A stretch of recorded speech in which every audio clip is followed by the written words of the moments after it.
Sorry, I don't know why I said it like that. Let's talk about vaginal discharge.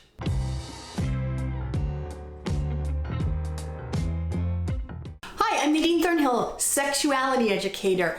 Let's talk about vaginal discharge because if you have a vagina or you live with someone with a vagina or you interact with vaginas, it's something that you're likely to come across.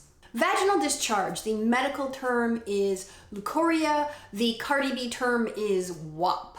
Vaginal discharge is really any sort of whitish non-menstrual fluid that is coming out of the vagina, and as you will discover as we go through this video, there are a few of them. Two of the most common fluids that will come out of the vagina are cervical fluid produced by the cervix, and vaginal fluid, which is fluid produced by the vagina, and vaginal fluid, which is fluid produced by the vagina, usually in response to some sort of stimuli. Let's talk about puberty, because this is often when folks with vaginas first notice some kind of fluid or discharge from their vagina. Vaginal discharge usually will start to occur a few months after breast budding has begun and some months before the first period. It usually starts off as a thin whitish fluid, and it doesn't tend to have much of an odor to it, if any odor at all. The vagina produces that fluid in conjunction with the development of healthy bacteria, and it's all part of a healthy, maturing vaginal environment. As the person continues to grow and develop, the consistency and the amount and the texture of the discharge may be different at different times. It is totally safe and okay to touch the discharge. It is okay to smell the discharge. And in fact, doing so may help a person become familiar with what their healthy discharge looks like and smells like, making it easier to detect when there are times where there may be something off about their vaginal environment. When a person starts menstruating, their cervical mucus or cervical discharge will change depending on where they are in their cycle. When a person is actually having their period, they don't produce a lot of cervical fluid. So the cervical fluid also tends to get mixed in with the blood, so it can be really hard to discern, what is blood, what is tissue, what is cervical fluid, but it's there's just not very much. And then right after the period, there isn't a lot of cervical mucus. The cervix tends to be pretty dry. In the days leading up to ovulation, we call this the pre-ovulatory phase, then the cervical fluid tends to become thicker and creamier. It can almost be the same consistency or a similar consistency to like a lotion. And then during ovulation, for a few days, the fluid will typically change and become like sticky, clear, sort of think of an uncooked egg yolk.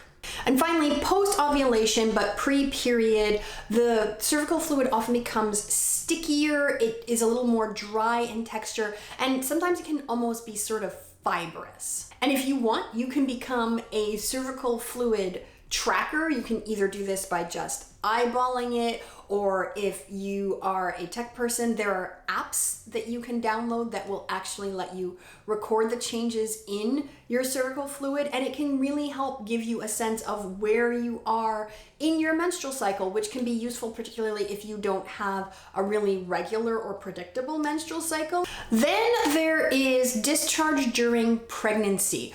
One of the first signs of pregnancy is often a change in the texture and or the quantity of cervical discharge. A lot of people find that discharge becomes progressively heavier as their pregnancy progresses, and that happens for a few reasons. First of all, there are just all the changes in hormones that affect cervical discharge, and hormones are always affecting our cervical discharge.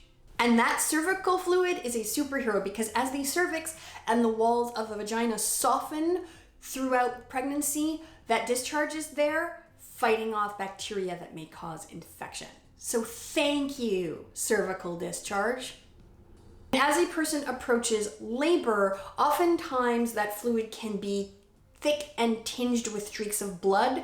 They call this the bloody show, and it is a sign that labor is is probably coming up pretty soon. Let's talk now about vaginal fluid, which is different than cervical fluid. Vaginal fluid is produced by glands in and around the vagina, particularly the Bartholin's glands and the Skene's glands. Now, this fluid is typically produced in response to stimulation. What kind of stimulation? It could be sexual stimulation, so that could be seeing, hearing, feeling, both feeling in terms of physical or feeling in terms of emotional, something that is arousing to us. And I will remind folks here that sexual arousal may or may not mean that we desire sex, and that desiring sex may or may not mean that we are going to make the decision to have sex. And I already discussed this in my video on first time sex and pain. It's in the eye, check it out. I will remind you that the amount of fluid that a vagina produces is not equal or equivalent to the amount of arousal or sexual desire a person is feeling. The vagina may also lubricate in response to other types of physical stimulation like pressure or vibration. So it could be, sitting on a bicycle seat. It could be, when you take off your underpants and you sort of get a rush of air or a temperature change. You know what? I'm just gonna be real. Sometimes if you have like a giant poop on deck, that pressure, can cause vaginal lubrication. There's also a different kind of fluid that's produced from G-spot stimulation that often comes out through the urethra. It's not urine. It's just a different kind of fluid. And if you've heard of squirting, that's what that fluid is. It doesn't always squirt. In fact, that's actually pretty rare, but that is still fluid that may come out of the general vulva area. And then during sexual arousal, because of the increased blood flow to the labia may also become like wet and slick and sweaty. So even more fluids. During perimenopause, which are the years before menopause, and certainly during menopause, people may experience a change in the amount of cervical and vaginal fluids they produce. And typically, once someone has gone through menopause, the amount of fluids they produce tends to decrease, although it does not go away entirely. Some people choose to use hormone replacement therapy, which can lead then again to like an increase in the fluid that their body is producing.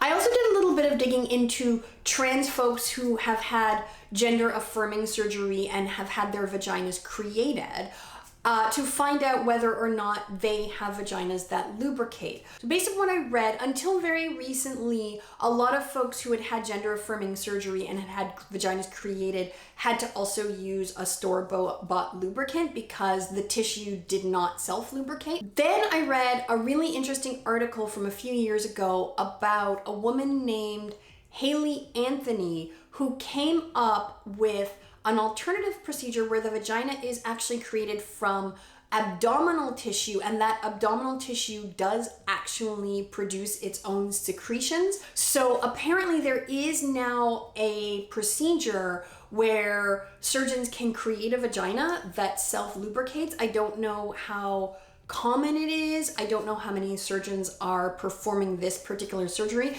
but apparently it does exist as an option, which is really kind of dope. Did you learn anything new about vaginal discharge from this video, or is there something about vaginal discharge I forgot to mention? Let me know down in the comments. That's all for now. I hope you have a great day, and I will see you soon. Bye.